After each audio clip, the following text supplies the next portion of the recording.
Just seems like Ole Miss baseball is constantly reloading, but that's also the name of college athletics these days. And we're here with two of our new faces, Daniel Pacella, Tristan Bissetta. Oh my gosh, that's a tongue twister when you think about it. Two Italian names, dude, yeah. Tristan Bissetta, Daniel Pacetta. Pacella. He's Holy Pacella. crap. He's Pacella. I'm Bissetta. You guys really, this is Birnbauer's fault because he set me up with Pacella and Bissetta. Yeah. Oh my gosh, have you guys riffed off that before? Like the two? Well, we know. I mean, we obviously. So I picked up on that they were very similar. So, I mean, both Italian and with an A, kind of got that same flow. So. Yeah.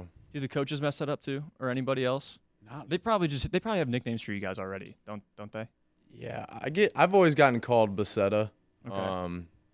So I mean, yeah, I'm more like everyone calls me DP. So okay. Yeah. I feel like sometimes like I have a speech impediment sometimes. So like you're good. Pacella, Bissetta, like that to me, like a lot. I have to really think about that. So I'm gonna get there. But you're joining us from Clemson. Yep. Came to Oxford. You come from Illinois State. So welcome to Oxford. Yes, sir. First topic, super easy. What drew you guys to Ole Miss? I'm gonna start with you. That's okay. Yeah. No. I think the personal connection with Luke Chang was huge for me because he came from Illinois State, had a pretty good time here, and I got to really like connect with him and see what his experience was like, what he thought about the coaching staff, and it was almost like I got more detail than a lot of the guys in the transfer portal era. So it just got me really, really connected with the coaches basically immediately. Yeah. And I got to tell like what their personalities were like.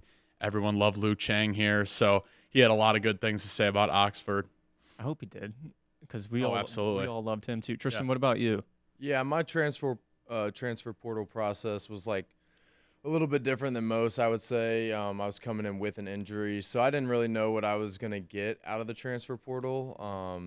And so upon entering it, I mean, I was hoping for a school like Ole Miss to be a destination. And when it ended up happening, obviously there were other, offers on the table, but this was exactly what I was looking for.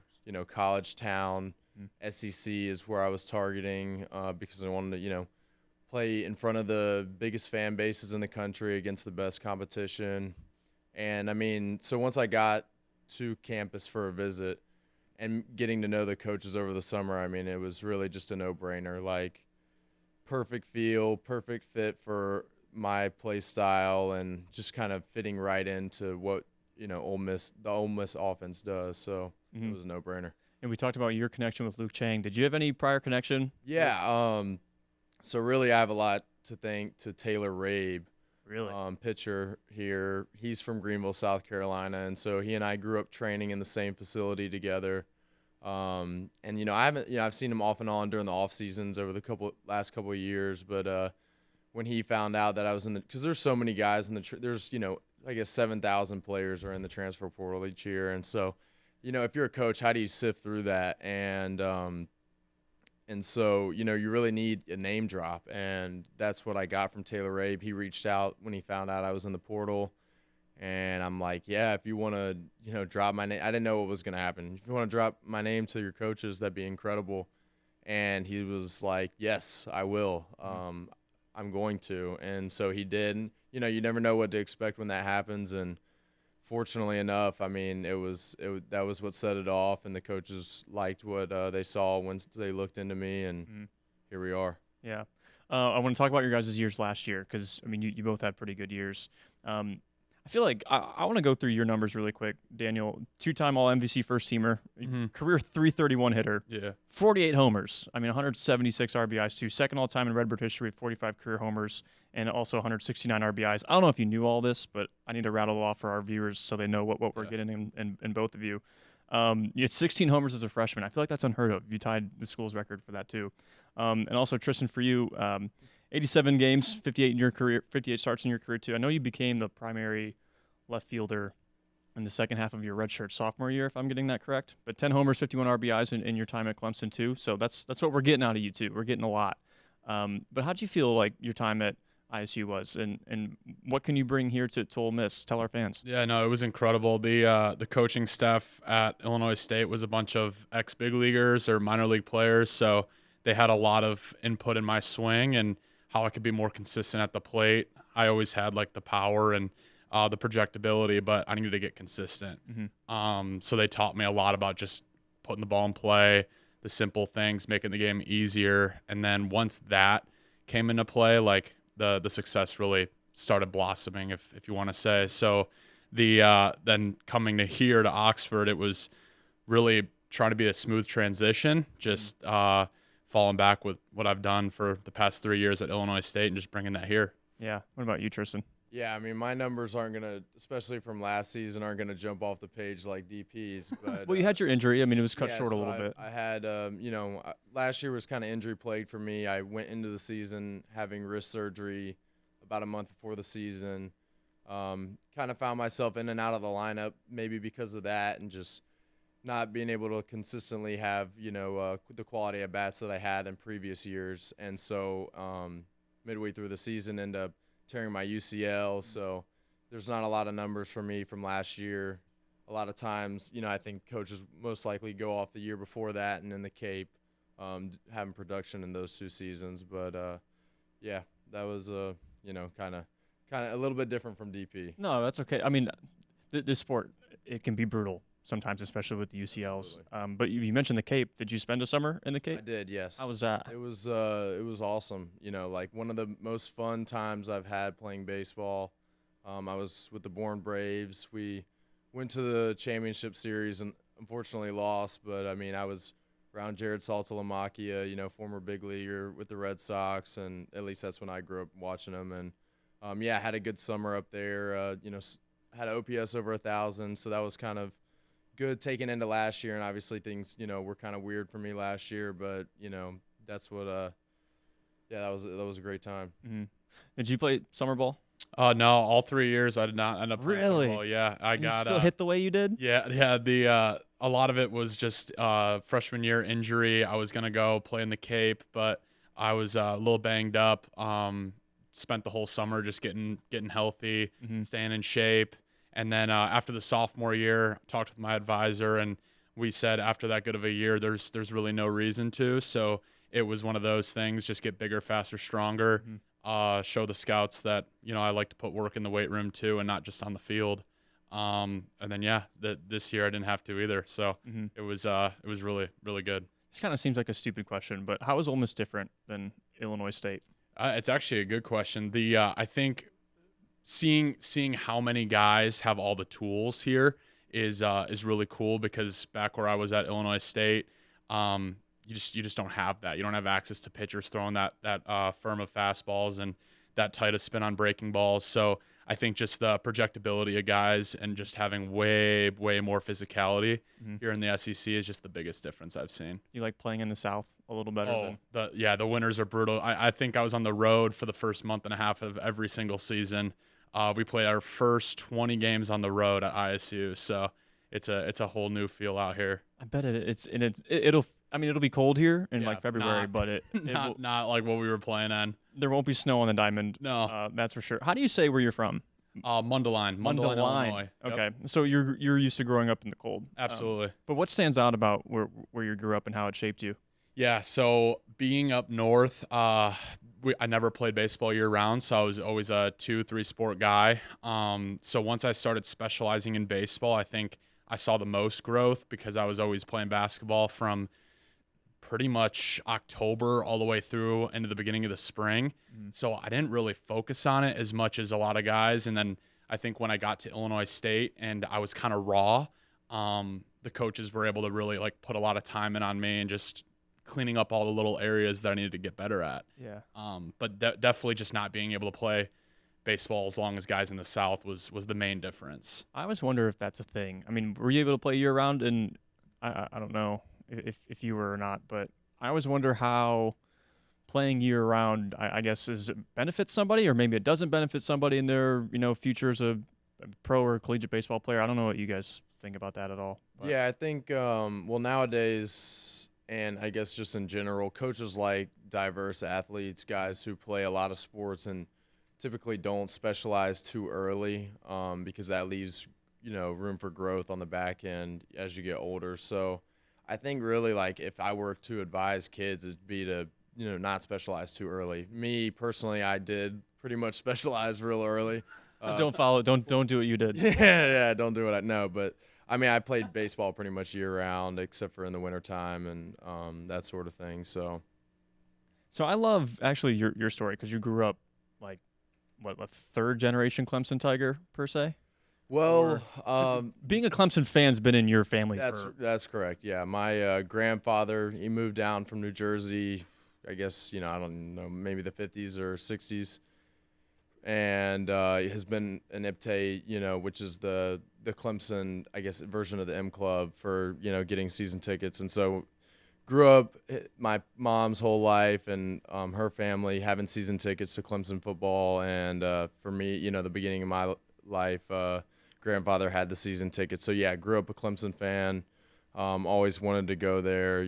I told Jack Leggett, who was kind of the legendary Clemson coach, that I was going to play for him when I was like 8 years old, and ended up, he wasn't the coach, but ended up becoming a Clemson Tiger. And so yeah, that was a a lifelong dream for me. What was it like to finally put on that uniform, go out there for the first time, and your family's there too, watching you, and you kind of fulfilled that 8-year-old kid's dream? Definitely. I mean, yeah, it's like a surreal thing, and it's I think it's everything you dream of, and it's something you got to remind yourself every day that even when things get monotonous, that you once dreamed of this, and you should take full advantage of it, and every single day, give your best effort. So. But they're wearing Rebels gear now, right? That's right. Yeah, the family is totally behind this. Frankly, they wanted to see me make a change, and so I don't think there could be two people more happy about me wearing Rebel colors than my mom and dad. So they're full on, they're going to be burning up the road this spring. They're coming this weekend for the Tulane scrimmage, and yeah, they'll be just absolutely burning up the road to get here. So I was just about to say, I mean, obviously your parents' drive's going to be a little longer than your parents, but I mean, will your family get to come see? Will they get to experience Swayze? I mean, what? It's I remember when I took my visit here, and I was with my mom, and we saw the stadium and just how many people come to these games. It was very eye-opening because at ISU, I think I got maybe 100 a game.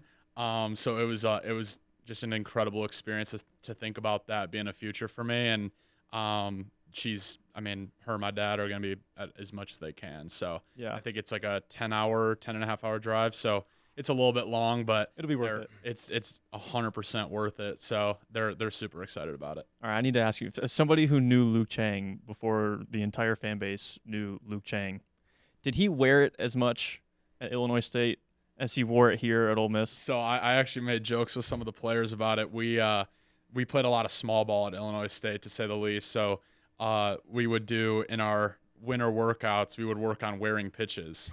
So I didn't really take that. I didn't really wear a lot of pitches. I always move out of the way. But he was the guy that we would have wiffle balls, and we would be like throwing each other live like BP reps, and he would work on wearing it every single day. So he, surprisingly, it was like a craft and art, and he was like unbelievable at it. Like he would get on the white line and just turn on everything. And I remember in the middle of my season, I would watch the games. I'm like, where's Luke Chang? And then I texted him. He's like, I'm concussed. Like I got hit in the head. And then he got hit in the head again. So it was one of those things that he knew he played elite defense. So he wanted to make his way in the lineup, and that was getting on base. So he did a really good job with that. Sometimes was hard for injury purposes, but no, he could really wear a pitch. I'll tell you that. I remember his dad like tweeted me one time too. He was like, "This isn't the first time he's been hit in the face by a pitch. No. You got hit by a pitch in October of 22." I'm like, "Oh my god!" Yeah, he wore a pitch in our fall inter squad game, and actually, I think shattered his tooth, so he had to get a whole like replacement and stuff. It was crazy. Like he was locked in on that part of the game, and I was like, you know what? We're not going to really complain about it, but. No, he was really good at it, to say the least. I normally don't Mount Rushmore student athletes that I've worked with, but he's on my Mount Rushmore. Oh, really? I mean, I love that. I've worked with so many, but just the guy he is, his family, like, I mean, there's not many better human beings. No, there's not. Let's get to this team, because I feel like there's so many of you that our fans are kind of itching to figure out who you guys are and the personalities that they'll be rooting for this year. What do you guys? What are the vibes like this fall? How are you guys all getting along and meshing? Want to start that? Yeah, I mean, that's one of the things I tell people about when they ask, about how Ole Miss baseball is and how I'm like in Oxford. It's like, well, I love the team. Like, I mean, there's some seriously great chemistry on this team. It's just a great group of guys who all work very hard and get along well, and there's just a really good locker room vibe on this team. And so, you never know what you're going to expect when you come into a new space, and they've welcomed us with open arms, and it's been a very easy, seamless transition. Yeah. I feel like baseball players are just hooligans no matter what. I mean, We could say that. yeah. Yeah. How? We could say that. I mean, it's for me. It's Something more, you could talk about, obviously. Yeah. No. It's just one of those things that to be able to play well as a team, you have to stay loose. So you do anything you can to just be relaxed and have fun. Remember, it's a kid's game at the end of the day.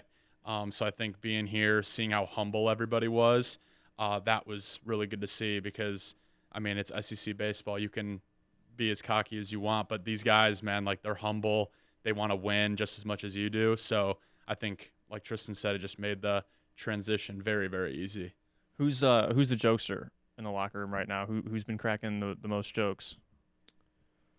Oh, man, I mean, there's a bunch of different guys. Topher Jones is pretty funny. Mississippi kid. Yeah. Yep. Yeah, Cade's, got a good sense of humor. I mean, really everybody, there's a lot of unique personalities, but they all mesh really well together. Mm-hmm. I'd say, Topher's probably like, He's hilarious. and it's funny too, because he's a new guy, like from a JUCO, and he's younger, sophomore, and he's always seems to have the jokes.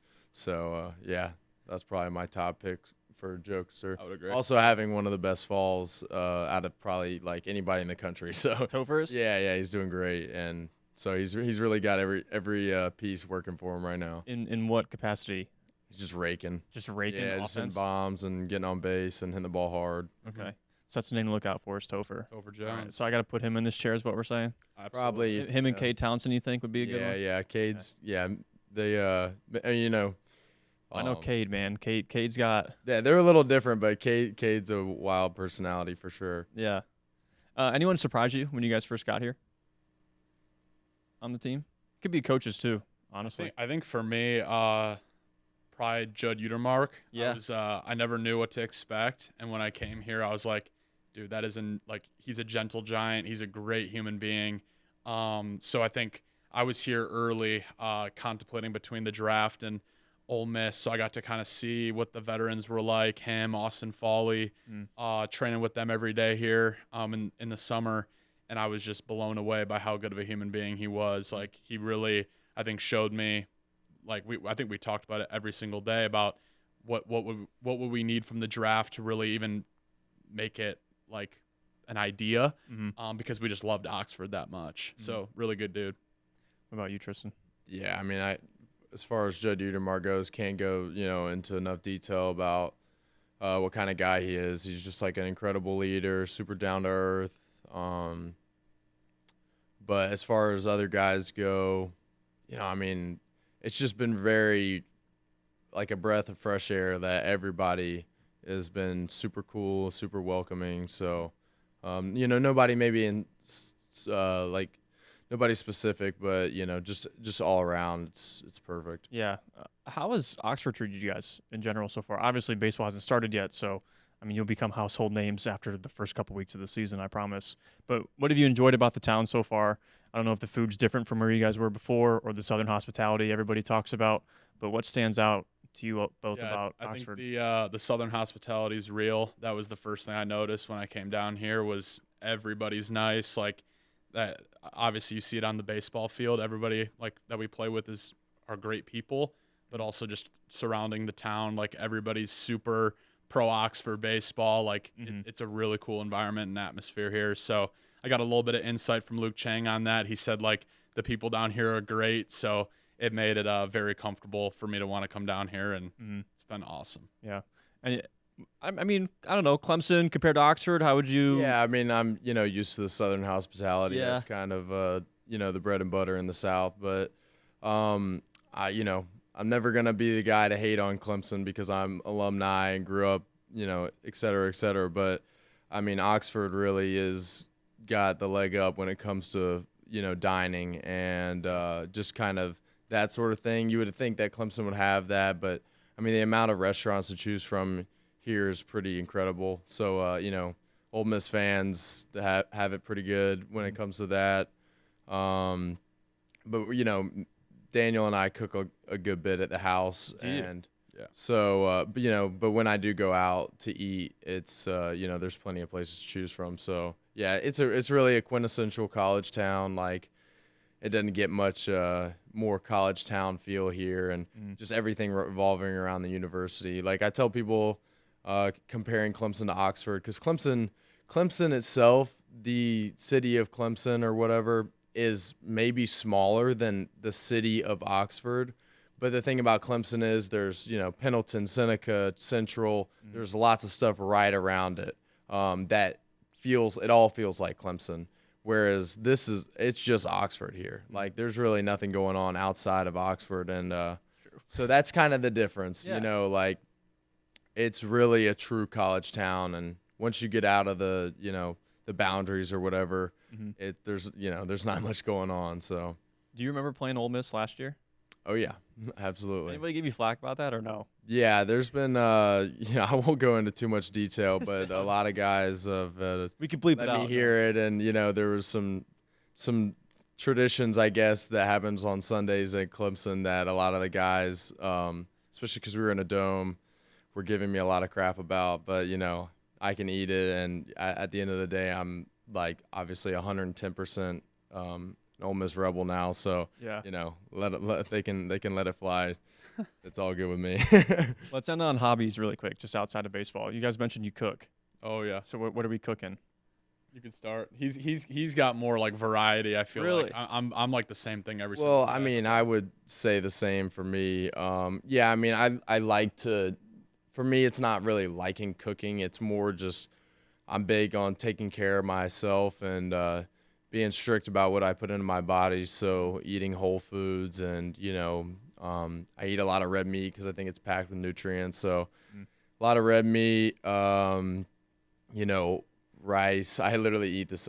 He says he does. I mean, he has literally no variety, but I also have not much variety either. I eat red meat and rice and eggs. A lot of protein. But that's a lot of protein in our house. You guys need that though. No, you yeah, need it. absolutely. Yeah, But yeah, I mean, just taking care of, really just being specific about what you put in your body, because at the end of the day, you're trying to maintain a healthy body and stay physical and stay in the game. So yeah, what are we eating over and over again then? Oh, chicken rice, like literally every day. I feel like chicken potatoes actually, like more specific, but there's that like girl meal trend or whatever that on social media, or girl like, dinner, and it's like the burrito bowl or whatever with like ground beef and sweet potatoes or whatever it is. I don't even know, I feel like the guy dinner is just chicken and rice every time, and it's every single guy. Yep. Because I'm the same way. It's just chicken. I'll just throw chicken in the air fryer, make my rice, and that's it. yeah. So, what are you guys doing outside of baseball to keep yourself sane? Any? Yeah, I play.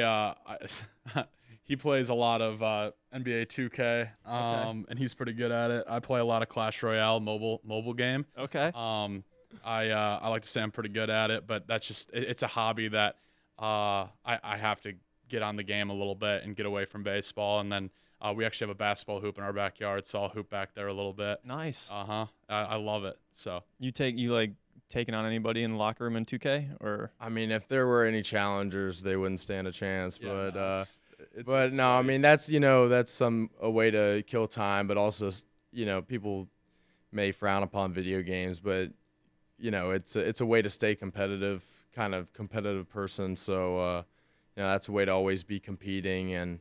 But outside of that, I like to fish, be outside, like love the sun. The weather's been unbelievable since we got here. Literally, maybe like 5 rainy days, and we're still in October and it's sunny. So getting outside as much as we can. But yeah, I like to fish. If there's any Ole Miss fans out there watching that want to get me set up on a fishing or hunting trip, like, hit me up, because I would love to, get out there and do that sort of thing. So your inbox is going to be so full. You won't even know. I hope so. I really do. You don't know what you just did. I'm just letting you know. I'm in a good way.